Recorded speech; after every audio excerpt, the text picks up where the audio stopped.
All right, viewers, welcome back. We're starting the bulletin with a big story coming in from the state of Karnataka, where another controversy seemed to have hit the state government as a number of enumerators who were appointed for the socio-economic and educational survey in Bengaluru, they went on a strike. They blamed the government for not considering their request and also threatening to file FIRs against them. The enumerators alleged that in many cases they had been given wards extremely far away from the locations which they had initially requested for, claiming that it was a huge inconvenience to them. Some of the other enumerators also alleged that the government overlooked their medical conditions and acted in an inhumane manner by forcing them to work. The enumerators sat on strike at the BBMP office. This was in Malleshwaram. Demanded that the officials, the GBA officials, look into their demands as the enumerators refused to go in for the survey.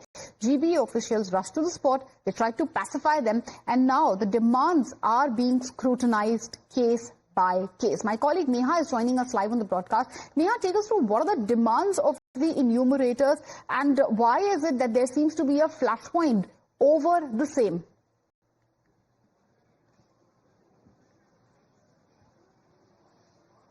Well, of course, we're seeing here in Bengaluru as you had the Deputy Chief Minister of Karnataka launching, the socio-economic and development survey there, or the educational survey in Bengaluru city.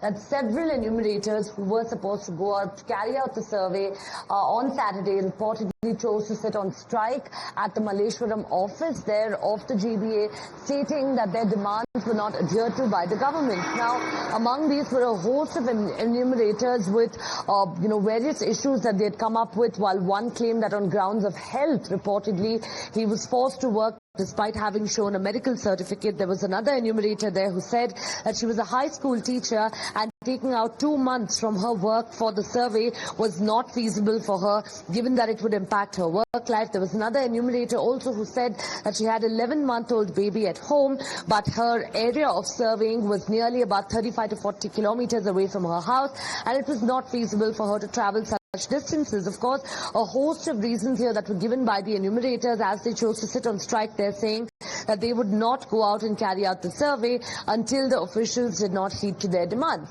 Finally, of course, we saw officials of the Greater Bengaluru Authority there rushing to the Malleshwaram office on Saturday, where the drama prevailed, and talking to the enumerators, taking their acknowledgements from them and promising to address these issues. Of course, how much of this is really going to impact the survey on ground on the whole, given that the government is racing against a deadline right now, would be something that we'd find out only once the survey is completed. Well, absolutely, Neha, do stay with us. We also have Mr. G.S. Prashant of the BJP who's joined us on the phone line. So what will you say about the latest controversy which has hit the Karnataka government? A number of enumerators who had been appointed to conduct this particular survey today are sitting in protest. On one hand, the enumerators are sitting on protest. On the other, 9 enumerators have visited Minister Somarna's house. Do you think a survey can be carried out in that particular way?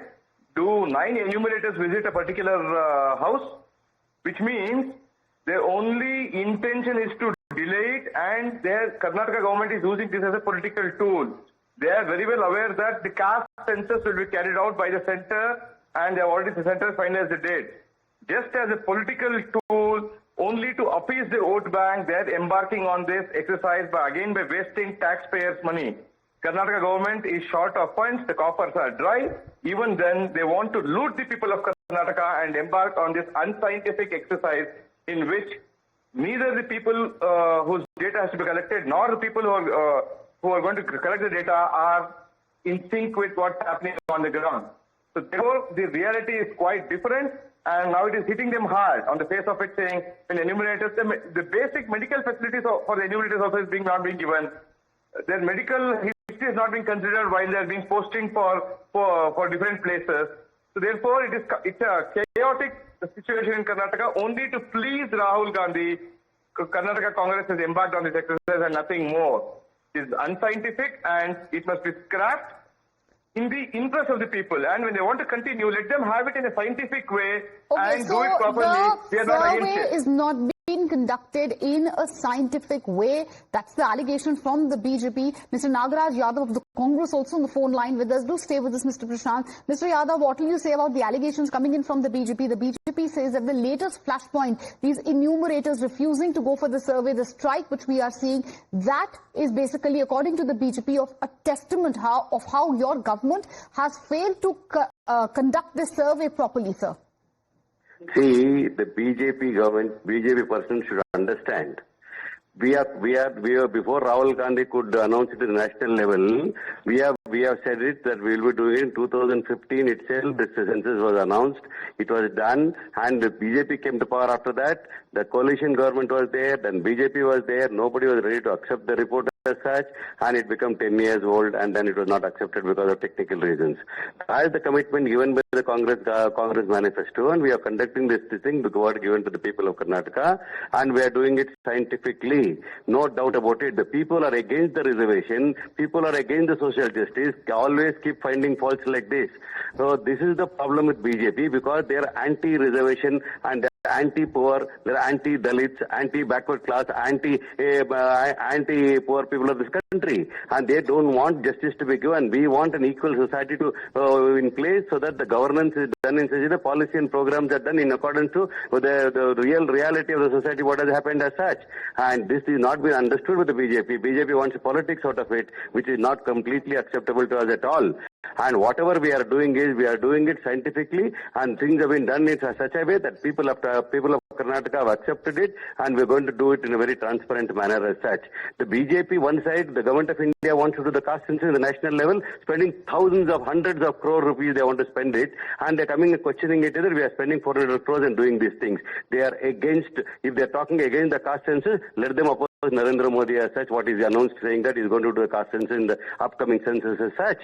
What are they talking about it? They don't want an equal society in India. We believe in democracy. We believe in the people who are downtrodden should be addressed. That is the spirit of the constitution. Why are they talking like this without knowing things as such?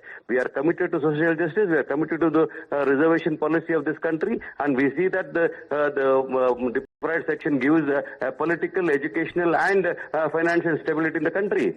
People should stop doing politics in all these things. If they have to. So, before we move on, sir, before we move on and listen into the other reactions which are coming in, because it's DK Shivakumar also, while he has not spoken directly on the entire controversy, he has weighed in on the survey, and if it will be completed on time, we'll play out that reaction as well. But Mr. Prashant, would you want to respond to the Congress party?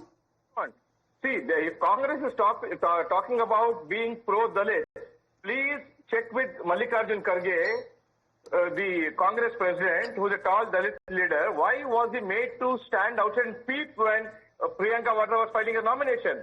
So therefore, and on what basis was Rajendra sacked? Because Rahul Gandhi on a phone call told Siddaramaiah to sack Rajendra, because Rajendра's statements were not in sync with the false allegations made by Rahul Gandhi. So therefore, Congress has never stood for the downtrodden and the Dalits. And in fact, Rahul Gandhi is on record outside of Bharat to say that he wants to scrap reservation.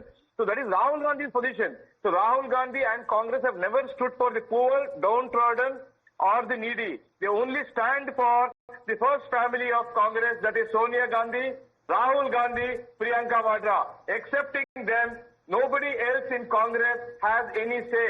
Even the Congress president, Mallikarjun Kharge, has to consult the so-called high command to take the decisions. So therefore, all of us know in what state Congress is in, and we don't need lessons. And moreover, on the caste census, only the central government is empowered to do the caste census, and Congress must understand that. Congress is using this as a political tool and not BJP. All right, Mr. G.S. Prashant and also Nagaraj Yadav, thank you for joining on the broadcast with your views. A big slugfest, a lot of words has emanated between the BJP and Congress over the same. That's the big news coming in from Karnataka. Viewers